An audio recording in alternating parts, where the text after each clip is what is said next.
السلام علیکم۔ Neo liberalism کی سیکنڈ پارٹ میں آج ہم ڈسکس کریں گے کہ برٹن ووڈ سسٹم میں کیا کیا چیزیں امپلیمنٹ کی گئی اور یہ کس طرح فیل ہوا۔ اس کے علاوہ ہم ڈسکس کریں گے کہ نیو لبرلزم کا رائز کس طرح ہوا۔ تو آئیے اس پر بات کرتے ہیں۔ 1944 میں جب تمام لیڈرز اکٹھے ہوئے تو انہوں نے یہ ڈیسائیڈ کیا کہ اب گورنمنٹ مارکیٹ کو فری نہیں رہنے دے گی اور اس میں انٹرفیئر کرے گی۔ اس کے علاوہ مینارڈ کین نے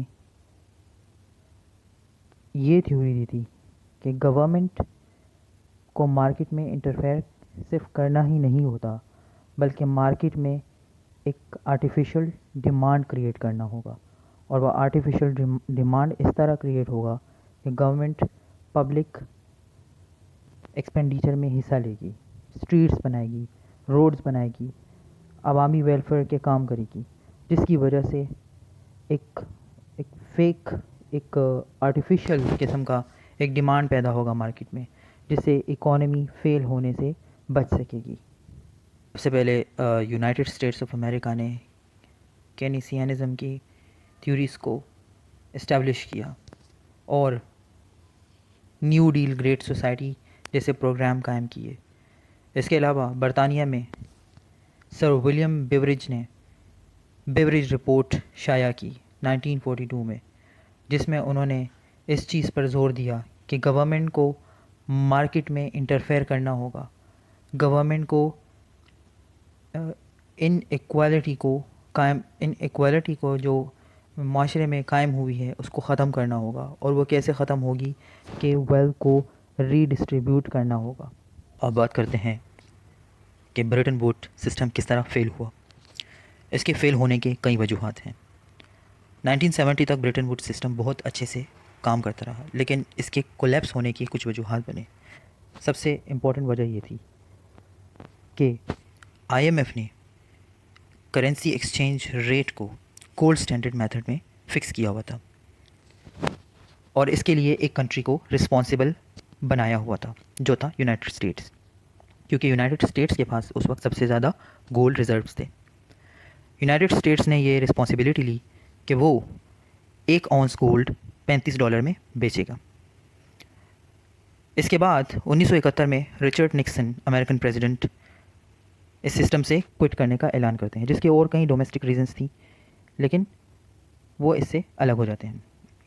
ایک اور امپورٹنٹ فیکٹر اس کے فیل ہونے کا یہ ہے کہ 1973 میں ایک آئل شاک ہوتا ہے، جس میں organization of petroleum exporting countries OPEC اچانک اعلان کرتے ہیں کہ وہ آئل پرائسز بڑھائیں گے، اور اس طرح وہ 4 گنا آئل پرائسز بڑھا دیتے ہیں، جس کی وجہ سے یورپین اکانومی پر بہت زیادہ اثر پڑتا ہے۔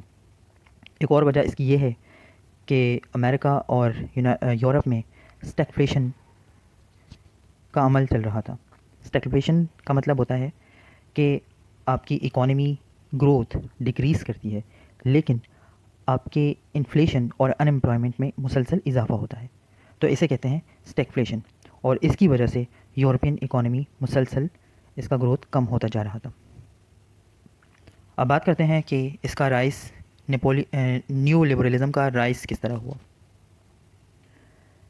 نیو لبرلزم کا رائز ہونے میں سب سے امپورٹنٹ وجہ ہے کہ اس دور میں گلوبلائزیشن بہت عام ہو چکا تھا، اور اس کی وجہ یہ تھی کہ ٹرانسپورٹیشن سسٹم بہت زیادہ ڈیولپڈ ہو گیا تھا، جس میں آپ کی سفر بہت آسان ہو گیا تھا، اور اس کے علاوہ انٹرنیٹ سسٹم 1980s میں قائم ہوا۔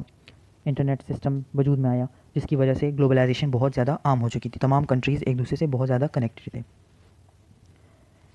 نیو لبرلزم آرگیو کرتا ہے کہ یہ 3 وجوہات ہیں پور گروتھ، یعنی گروتھ کم ہونے میں، کسی بھی اکانومی کے گروتھ کم ہونے کی یہ 3 وجوہات ہیں۔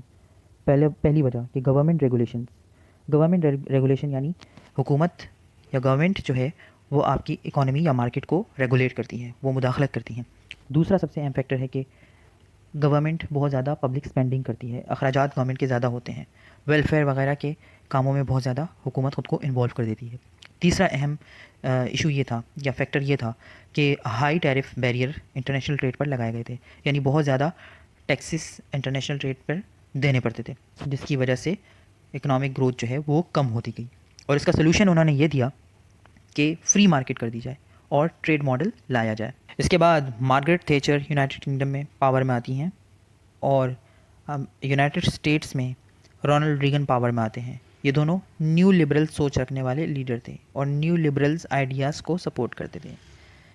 اس کے ساتھ ہی جو IMF، GAAP، ورلڈ بینک ادارے جو برٹن ووڈ سسٹم کے تحت قائم کیے گئے تھے، ان میں بھی نیو لبرل سوچ رکھنے والے لیڈرز کو لگایا جاتا ہے اور انہیں یہ ٹاسک دیا جاتا ہے کہ آپ دنیا بھر میں نیو لبرلزم کا آئیڈیا اسپریڈ کریں گے. پھر ہوتا ہے واشنگٹن کنسنسس اور اس میں اسٹرکچرل ایڈجسٹمنٹ پروگرام اسٹیبلش کیا جاتا ہے. IMF اسٹرکچرل ایڈجسٹمنٹ پروگرام کے تحت ایک ایجنڈا پریپیئر کرتی ہے جس میں یہ سجیشن دیا جاتا ہے کہ آئندہ جو بھی ملک IMF سے لون کی درخواست کرے گا تو انہیں ان 3 شرائط کی بنیاد پر لون پرووائڈ کیا جائے گا. پہلی شرط کہ اکانومی کو ڈی ریگولیٹ کیا جائے گا، یعنی گورنمنٹ اکانومی میں یا مارکیٹ میں مداخلت نہیں کرے گی. دوسری شرط یہ تھی کہ پبلک اسپینڈنگ کو کم کیا جائے گا، یعنی گورنمنٹ جو ہے وہ سوشل ویلفیئر کے کام اور پبلک اسپینڈنگ کم کرے گی اپنے. تیسری سب سے اہم شرط یہ تھی کہ پرائیویٹائزیشن کے لیے اوپن مارکیٹ ہوگی اور وہ ادارے جو گورنمنٹ کے انڈر ہیں انہیں پرائیویٹائز کیا جائے گا. تو اس طرح یہ سسٹم قائم ہوا جو 2008 تک قائم رہا تا ہمارا نیو لبرلزم کا ٹاپک. ملتے ہیں اگلی ویڈیو میں ایک نئے ٹاپک کے ساتھ. اگر آپ کو یہ ویڈیو پسند آئی ہو تو لائک کریں اور کمنٹ کریں، اور کمنٹ میں یہ بتائیں کہ اگلی ویڈیو کس ٹاپک پہ بنائی جائے. شکریہ اینڈ اللہ حافظ.